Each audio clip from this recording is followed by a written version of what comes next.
When I first started to crochet over 150 million years ago, one of the first things that I learned was a pot holder.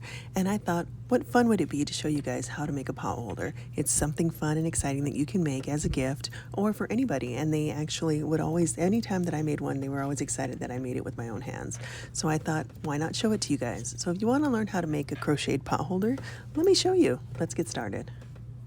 Today's tutorial is going to be on how to make a pot holder. I am using a 4.0 hook. I am using Red Heart Super Saver brand yarn. And what we're going to do first is we are going to do a slip knot, and we're going to go ahead and chain 33. Okay, so let's go ahead and do that. So I do a slip knot, and I'm going to chain up 33.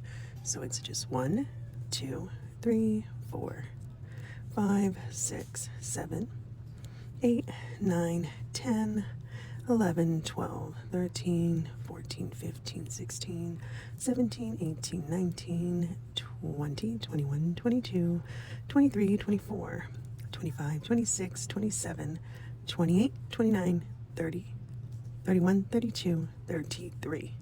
All right, and so now we have a chain of 33.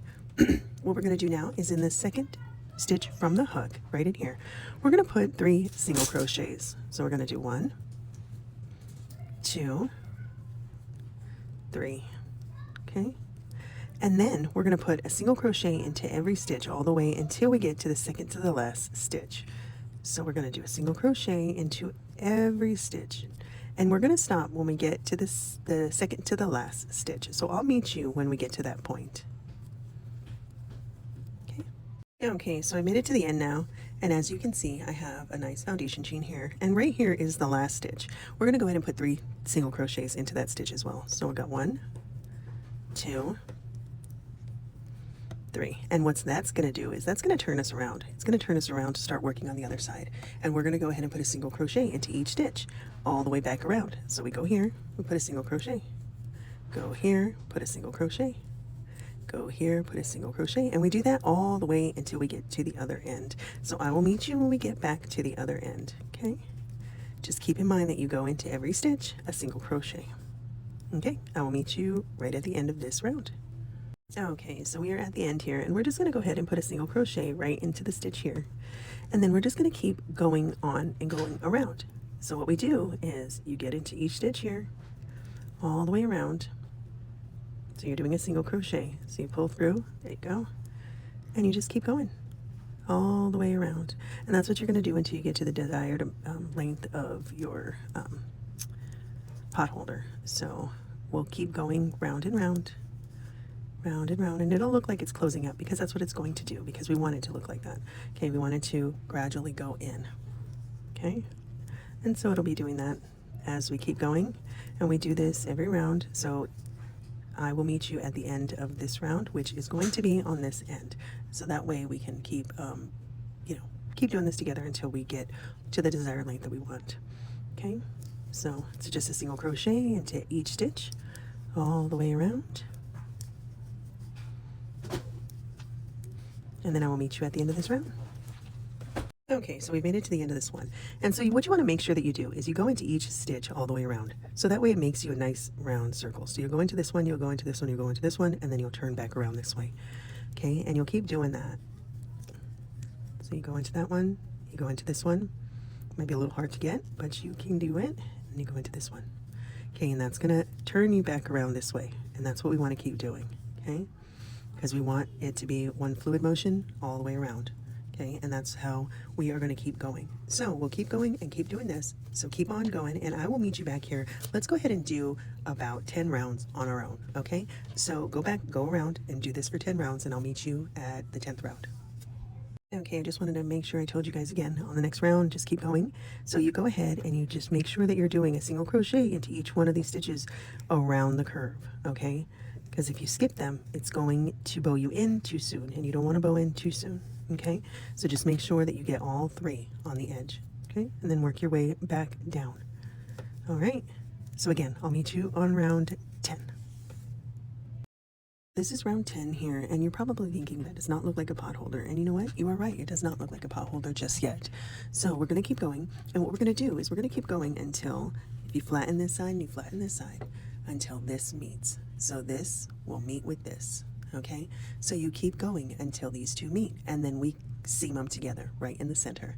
And then at that point, you will have a nice, cool pot holder. So let's keep going, and I will meet you back. Keep checking like this, and as yours gets close to right here, we will meet back. Okay, so I will meet you. So as you can see here, I am at the point where these are matching. And so what I'm going to do now is I'm going to go ahead and do just to the end here. Okay. So right there. And now you can do two things. You can do a slip knot or a slip stitch all the way across to connect them, or you can use your knitting needle and connect them all the way across. I'm going to go ahead and do a slip stitch all the way across. So I am just going to go through and connect it. So we will go like so. You might need a stitch marker, in which case I should probably get a stitch marker. So let me grab a stitch. Okay, so I have my stitch marker, and I'm only going to put my stitch marker here just to keep it closed, because it's going to want to go open, because that's just how it is, right? Because you're working in this space here, and you want to make sure that it stays like that, so that way when you're going around that you don't miss a stitch. Okay, and so what I'm going to do here is I'm going to get in this spot right here and this spot, and I'm going to go through and I'm just going to slip stitch it. So I'm going to pull them through like so. Well, not like that. Let's try this again. So we're going to go through like that, and then just pull it through like so. And we're going to keep doing that all the way across, all the way down. And again, you can choose to do a knitting needle and close it off with that, or you can go ahead and slip stitch it, whichever you prefer.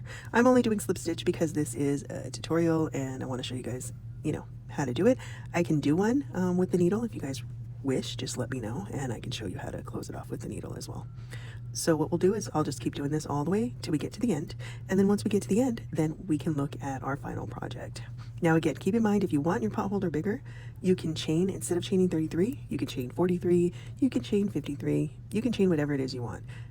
It's going to be the same regardless, so it'll be the same process. Okay, so all right, so I'll meet you when we get to this end right here. Okay, so I am done. I'm going to go ahead and close this off. I just cut it here, pull it through, and then you can maneuver your pot holder. So just like that, you have a nice little pot holder. You can use it on either side. And like I said, if you don't want it to have this lisp, that's fine. You can go ahead and just use a knitting needle and go through. And so on this pot holder here, you can make a little ring, so that way you can hold it off on something, or whatever the case may be. Me, I use them for to put a hot bowl or pan. So I'll set it there and I'll just put my hot pan right on there, so I don't have to worry about it. Anyway, as always, I hope this tutorial helps you, and if you guys have any questions, feel free to reach out to me. And yeah, don't forget to like, don't forget to follow, and if you subscribe and you want to learn something, I will do a tutorial for you. All right, you guys have a good one.